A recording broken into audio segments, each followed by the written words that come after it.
Hello, everybody. This is Todd with Duct Tape Hanger. This is now Saturday. What is it? November 15th, I think. Yeah, November 15th.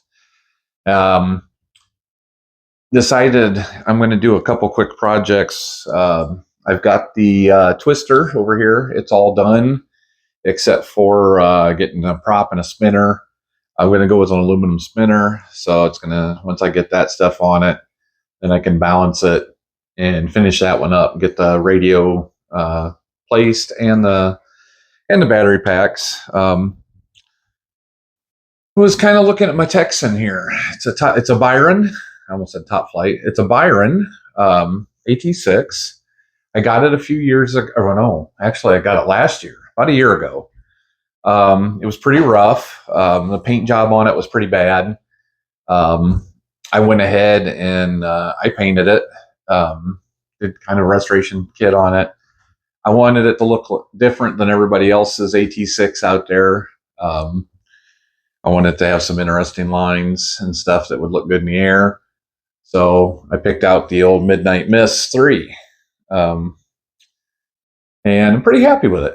Pretty happy with the way it came out. That's all Rust-Oleum 2X paint. I did primer the whole thing and paint it. I didn't get too fancy with it. I had one little section up here. I'll get it in the light. It's a 10-footer. Up here in the light, you can kind of see where it's kind of wrinkled there a little bit, kind of wrinkled up on me here a little bit. I have a feeling that there was probably some oil and stuff in the paint and primer underneath from that when it rained before. So I think that caused a little bit of my problem. But she's pretty much ready to go, other than I have to switch out all the electronics. And I'll pull the canopy and stuff off of here, and you can see what I got. All this is just sitting on here. Canopy. This broke in half, all this plastic, all this old plastic broke on it.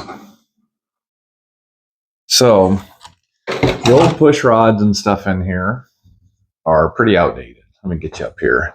Well, the push rods are fine, but the servos are old Airtronics. I need to go through. Let me get this damn. There we go. Old Airtronics in there. See if you can get a better look. Old Airtronics. I'm going to go through and pull the tank, get that out of there. And receiver and battery pack were up here on the firewall. I can get you in here and you can see. Yeah, you can see that stuff's in there. It's got a G62 in it. This was one I spent a little more on than I normally pay for on some of these. I think I paid $400 or $500 for this. I don't remember anymore, but I think it was right in that range. The G62. Look at all that lead that's on there. The balancer.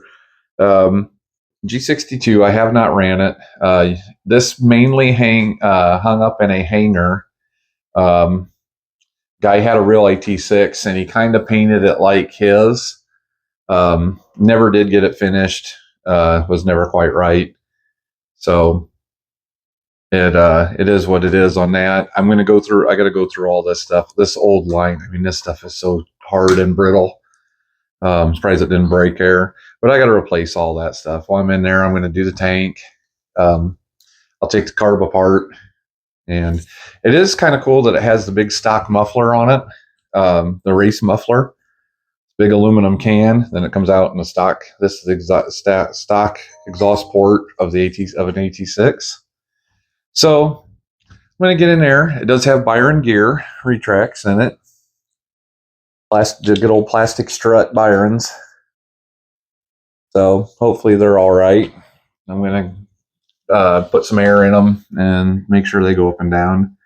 But overall, she's pretty good. I do have to. I got a little bit of a loose hinge here on this elevator. I don't know if you can see it. I'm trying to hold the camera and do this. Let me do this. Get you down here. I need to get in here and see that move.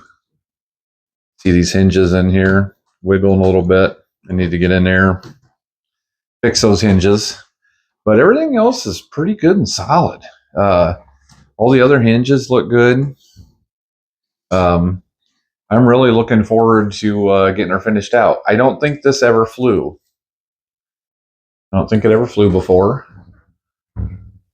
And this color is Majestic Red.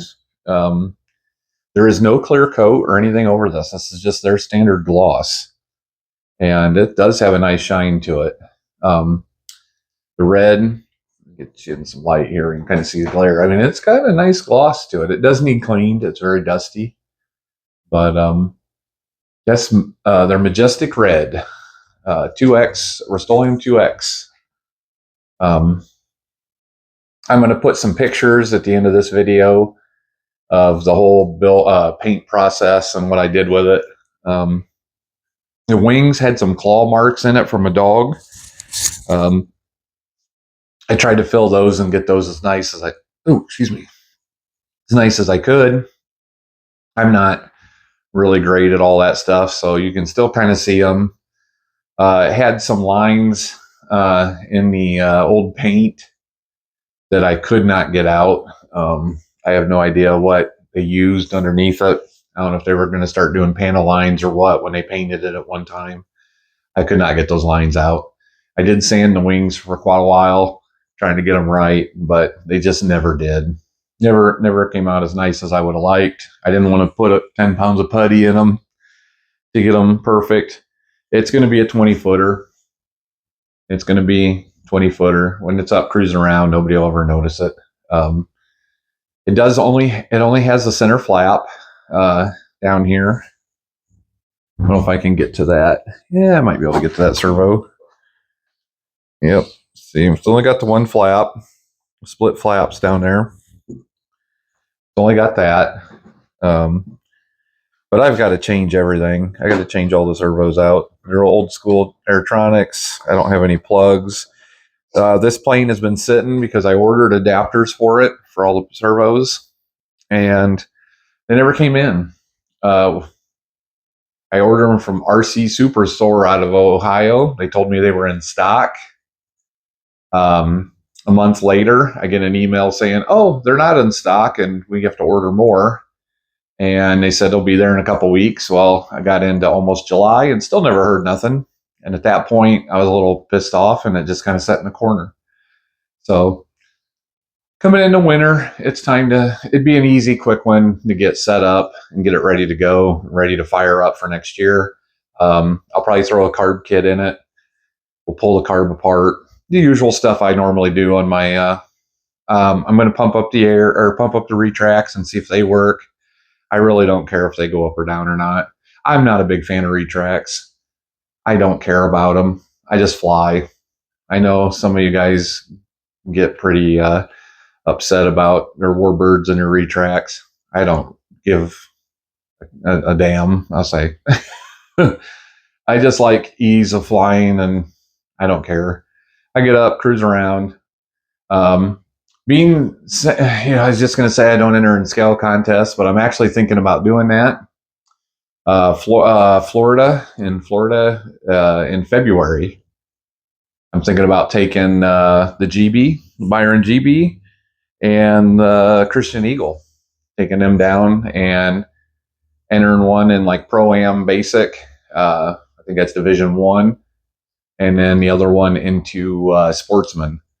Obviously, I am not anywhere near what these guys that get into this stuff are. I am not. I just think it'd be fun to try it. And I know I'll be the only guy down there with a GB, and then flying a 30-year-old plane down there with them, I think would be kind of fun just to see what happens. We'll see. Maybe I'll get the other GB going and I'll put both GBs in it. I don't know. Be kind of entertaining. Who knows what I'm going to do at this point. The Twister is technically a real airplane too. Maybe I could take that. I don't know if you have to have a pilot. I got to look and see what all the rules are and go through them. Mike Haig from Florida is kind of getting us thinking about it. I definitely want to do it. I'd like to just see if it's any fun or not, and maybe I'd want to go into it more. To go full scale like some of these guys do just doesn't interest me at all. I just want to go out and have a good time. But anyway, okay, I've been rambling enough. This is my Texan. We're gonna do some basic fixing on it.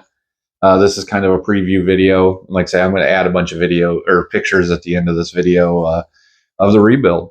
So, and the repaint, I should say. But all right, guys, I appreciate everything.